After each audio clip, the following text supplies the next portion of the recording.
Le pape François vient de publier une nouvelle encyclique appelée Fratelli Tutti, tous frères. Le dessein de dominance mondiale et l'établissement d'un nouvel ordre mondial sont les éléments qui ont inspiré cette encyclique. Pour l'étudiant de la prophétie biblique, celle-ci confirme bien ce que la parole de Dieu a révélé depuis plus de 2000 ans par l'apôtre Jean dans le livre de l'Apocalypse. Ces événements certifient que Dieu est aux commandes de l'histoire et que rien n'échappe à sa préscience. Quel réconfort de pouvoir se reposer sur la parole infaillible de Dieu en sachant que celui qui croit ne sera pas pris par surprise. Le chemin prophétique nous révèle l'avenir avec assurance. Voyons les points les plus forts de cette encyclique et cherchons-en la portée prophétique.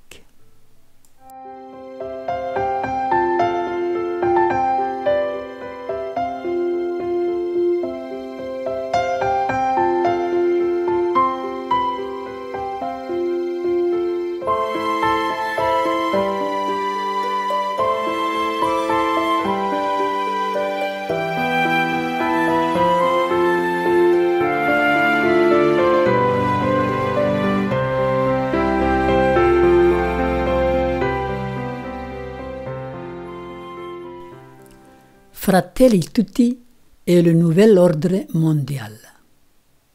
Éphésiens 4, 14. Afin que nous ne soyons plus des enfants, flottants et emportés à tout vent de doctrine par la tromperie des hommes, par leurs ruses dans les moyens de séduction. Paul nous a avertis qu'il y aurait des vents de doctrine, des tromperies et des ruses de séduction. Tous les moyens seraient employés pour tromper les élus, que cela vienne du monde athée comme du monde chrétien.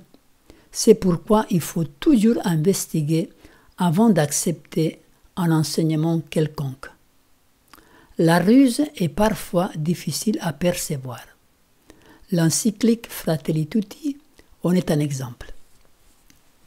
Cette lettre de 80 pages du pape François est très agréable à lire et à première vue, presque tout semble correct et juste. Le pape fait une analyse du monde, il dénonce les abus, les trafics, les injustices. Ensuite, il prend la parabole du bon samaritain et fait une très belle application pour notre société. Il appelle chacun à être un bon samaritain.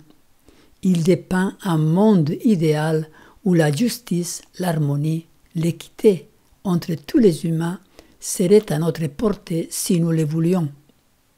Des termes comme amour social, charité sociale, amitié sociale, fraternité sont dans presque toutes les pages. En lisant Fratelli Tutti, on a l'impression que tout ce que le pape dit est réalisable. Il suffit de le vouloir. Nous ne pouvons pas espérer que notre monde s'achemine vers des temps meilleurs. Fratelli Tutti est une pure illusion, une utopie. Les prophéties de l'Apocalypse prédisent un temps très difficile devant nous. La crise de la marque de la bête sera la plus grave que le monde ait connue. Le pape n'est pas en train d'avertir les hommes pour qu'ils se préparent aux événements de la fin. Son but est tout autre. Nous ne voulons pas prêter au pape François des mauvaises intentions, car Dieu seul juge les intentions du cœur. Mais son encyclique est utopique. Ce qu'il préconise a été le rêve des bien des conquérants avant lui. L'ONU est derrière cette encyclique. C'est le programme des Nations Unies qui est étalé. L'humanisme est la philosophie qui a inspiré ce document et non le christianisme. Au sein de l'ONU, on rencontre de nombreuses personnes idéalistes, pétries d'humanisme. Elles croient à un monde où la paix et la fraternité entre tous est possible. C'est le rêve du nouvel âge. Le New Age est la vision utopique d'une ère d'harmonie et de progrès. Le monde va rentrer dans une ère nouvelle, l'ère du Verseau, où enfin les désirs les plus profonds du cœur humain pourront se réaliser. L'humanité connaîtra un progrès et un développement sans précédent, une ère de paix et d'abondance pour tous. Nous devons donc bien traiter notre mère Gaïa, la Terre, qui nous nourrit. De là tous les programmes pour l'écologie, la protection de la biodiversité, promus par les Nations Unies. Les enseignements les plus remarquables de l'encyclique Fratelli Tutti. Le pape François préconise, entre autres, un monde sans frontières, où tout le monde puisse aller où il veut sans aucune barrière. L'abolition de la pauvreté et de la faim, prendre une part des riches et la donner aux pauvres. L'abolition de la peine de mort dans tous les pays. L'égalité et l'équité pour tous et entre tous. Un gouvernement mondial, un nouvel ordre mondial basé sur l'amour et la fraternité. Il dit que la propriété privée doit être considérée comme secondaire. D'abord, il faut qu'il y ait égalité pour tous. Il parle beaucoup d'amour social, de charité sociale, d'amitié sociale. Il dénonce l'égoïsme outrancier de notre civilisation occidentale. Voici quelques-unes des déclarations de l'encyclique. Protéger le monde qui nous entoure et nous contient, c'est prendre soin de nous-mêmes, mais il nous faut constituer en nous qui habitent la maison commune. Jésus a proposé cette parabole pour répondre à une question. Qui est mon prochain? Il ne nous invite pas à nous demander qui est proche de nous, mais à nous faire prochains. Ça, c'est par rapport à la parabole du bon samaritain. On peut aspirer à une planète qui assure terre, toit et travail à tous. Nous sommes tous des frères et sœurs et nous devons donc partager ce que la terre a à nous offrir. La fraternité humaine doit nous pousser à intégrer totalement l'étranger dans nos sociétés. Les migrants, si on les aide à s'intégrer, sont une bénédiction, une richesse et un don qui invite une société à grandir. Dans ce sens, le pape encourage l'immigration pour que chacun trouve ce qui lui convient le mieux. Nous avons besoin d'un ordre juridique, politique et économique mondial susceptible d'accroître et d'orienter la collaboration internationale vers le développement solidaire de tous les peuples. Un nouvel ordre mondial est donc ici impliqué. Celui qui ne vit pas la gratuité fraternelle fait de son existence un commerce anxieux.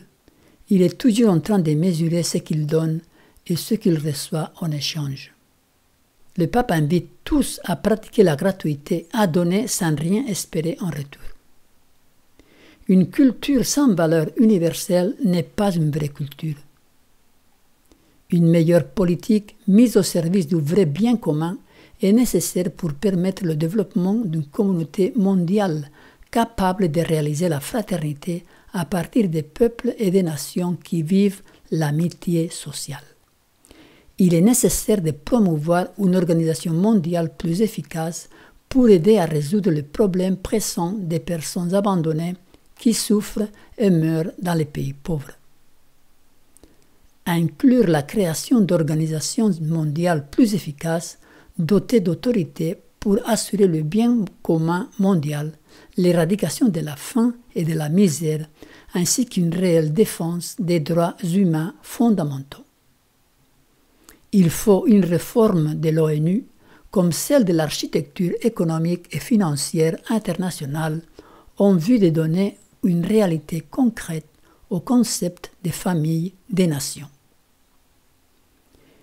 Il s'agit de progresser vers un ordre social et politique dont l'âme sera la charité sociale.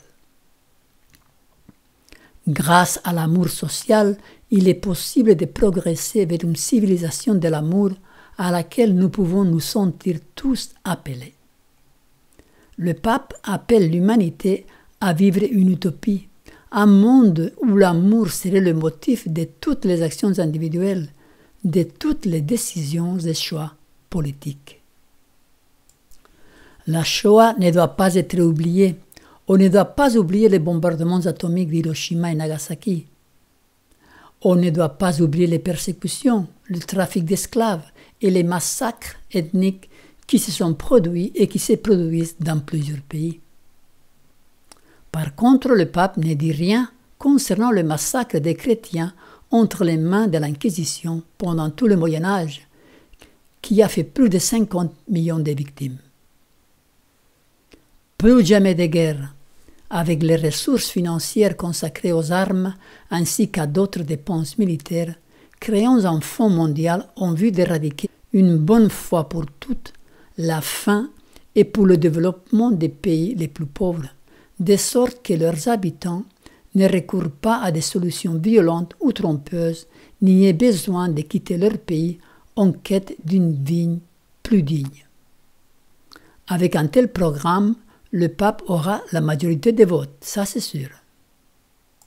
Aujourd'hui, nous disons clairement que la peine de mort est inadmissible et l'Église s'engage résolument à proposer qu'elle soit abolie dans le monde entier.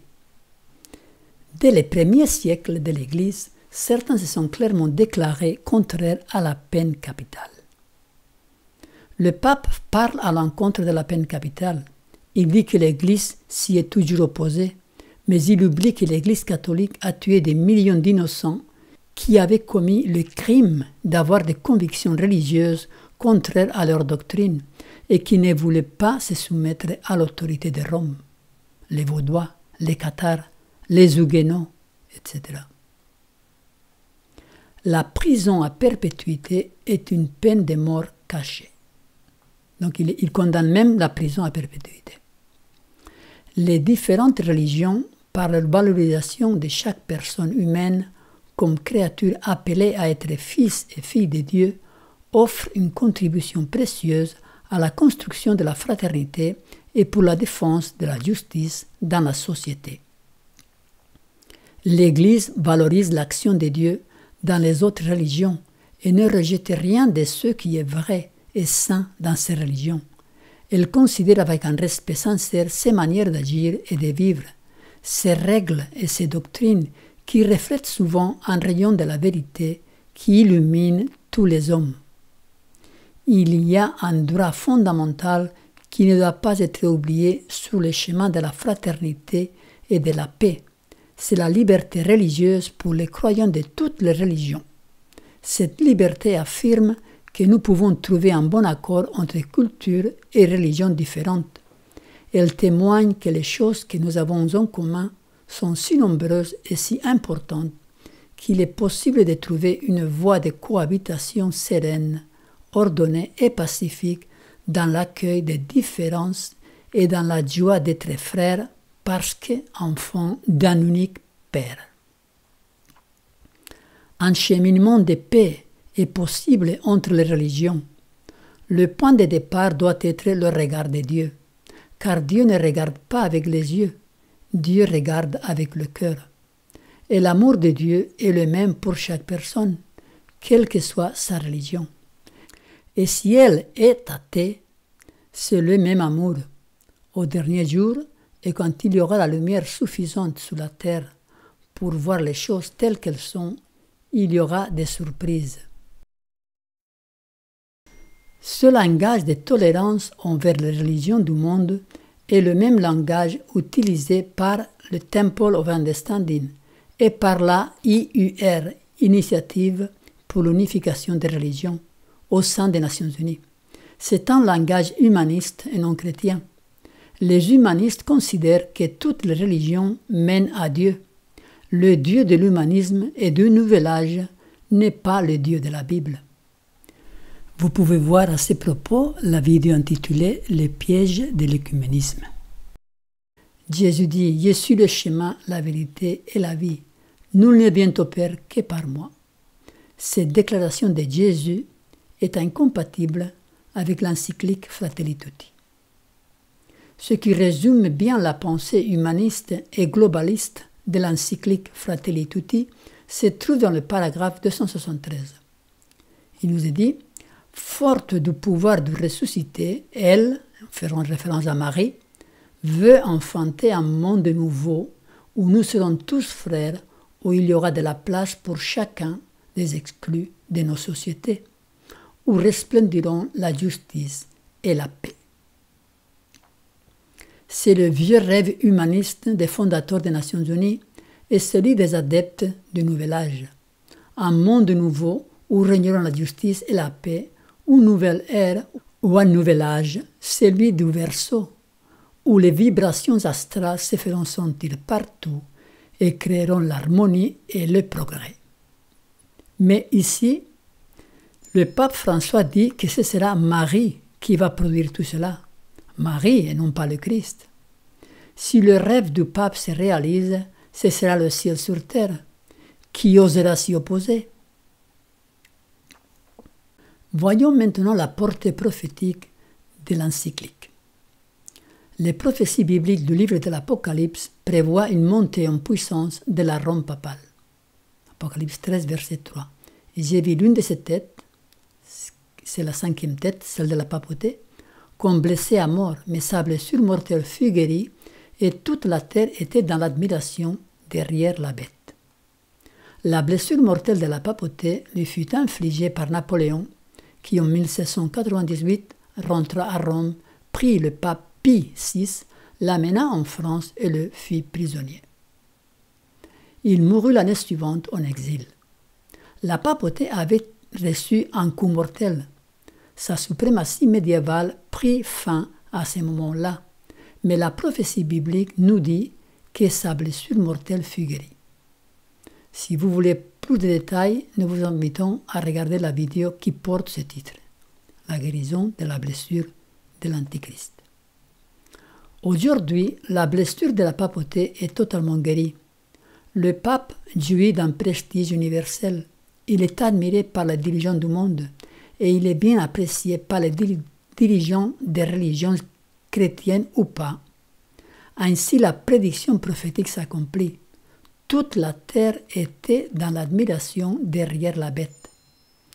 Les chapitres 13 et 17 du livre de l'Apocalypse montrent son ascension au pouvoir. Cette puissance va diriger le monde de la politique. Puis, un des 7 anges qui tenait les 7 coupes vint et il m'adressa la parole en disant « Viens, je te montrerai le jugement de la grande prostituée qui est assise sous les grands eaux. C'est avec elle que les rois de la terre se sont livrés à l'impudicité, et c'est du vin de son impudicité que les habitants de la terre se sont délivrés. Il me transporta en esprit dans un désert, et j'ai vu une femme assise sur une bête écarlate, pleine de noms de blasphème, ayant 7 têtes et 10 cornes. Cette femme était vêtue de pourpre et d'écarlate, et parée d'or, de pierres précieuses et de perles. Elle tenait dans sa main une coupe d'or remplie d'abominations et des impuretés de sa prostitution. Sur son front était écrit un nom, un mystère. Babylone la grande, la mère des impudiques et des abominations de la terre. Le système politico-religieux, illustré ici par une prostituée montée sur une bête, est la papauté. Nous vous invitons à regarder notre vidéo « Le dernier roi sous la terre » pour plus de détails. La papauté va diriger le monde et la plupart en seront surpris.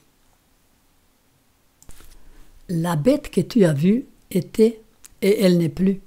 Elle doit monter de l'abîme et aller à la perdition. Et les habitants de la terre, ceux dont le nom n'a pas été écrit de la fondation du monde dans le livre des vies, s'étonneront en voyant la bête, parce qu'elle était et qu'elle n'est plus et qu'elle reparaîtra. Les étudiants de la prophétie ne seront pas surpris d'une telle chose. Ce sont ceux dont le nom n'a pas été écrit de la fondation du monde dans le livre des vies qui s'étonneront en voyant la bête monter sur la scène politique et diriger le monde. La bête avec 10 cornes et 7 têtes, dirigée par une prostituée. C'est dans ce contexte de dominance mondiale que l'encyclique Fratelli Tutti rentre dans la prophétie. Le programme politique, social et économique préconisé dans l'encyclique gagnera la majorité des votes. Le pape sera élu à la tête du nouvel ordre mondial. Ainsi, le désir de dominance de ce pouvoir qui a déjà dirigé le monde pendant plus d'un millénaire sera assouvi. Parce qu'elle était et qu'elle n'est plus et qu'elle reparaîtra. Ce pouvoir était pendant le Moyen-Âge, n'est plus depuis la blessure mortelle de 1798 et reparaîtra bientôt de nouveau pour dominer. La prophétie s'accomplira même si aujourd'hui cela paraît peu probable. Conclusion. Chers amis, notre monde se dirige vers sa fin. Ne vous laissez pas tromper par les sophismes du diable. Vous avez pour père le diable et vous voulez accomplir les désirs de votre père. Il a été meurtrier dès le commencement et il ne se tient pas dans la vérité parce qu'il n'y a pas de vérité en lui. Lorsqu'il profère le mensonge, il parle de son propre fond, car il est menteur et le père du mensonge. L'encyclique Fratelli Tutti est l'expression de la pensée humaniste. Elle rejoint l'espoir des adeptes du Nouvel Âge. Elle n'est basée ni sur la Bible, ni sur le christianisme. Elle masque le désir de domination mondiale de l'Église romaine. Elle réalise la prophétie apocalyptique. La papauté se hissera à la tête du monde selon les prédictions apocalyptiques. Cette encyclique prépare la voie pour cet accomplissement. Le rêve humaniste ne pourra pas se réaliser. Les catastrophes naturelles sont de plus en plus nombreuses. La vie sur notre terre devient très compliquée. La pollution, l'explosion démographique, les mouvements migratoires, la méchanceté, la perversion, le réchauffement climatique, le mouvement œcuménique, ce sont tous des signes annonciateurs de la fin d'un monde qui périt. Préparons nos cœurs et nos âmes par la confession et la repentance pour ce qui va bientôt se produire sur notre terre. Soyons fidèles à notre Seigneur.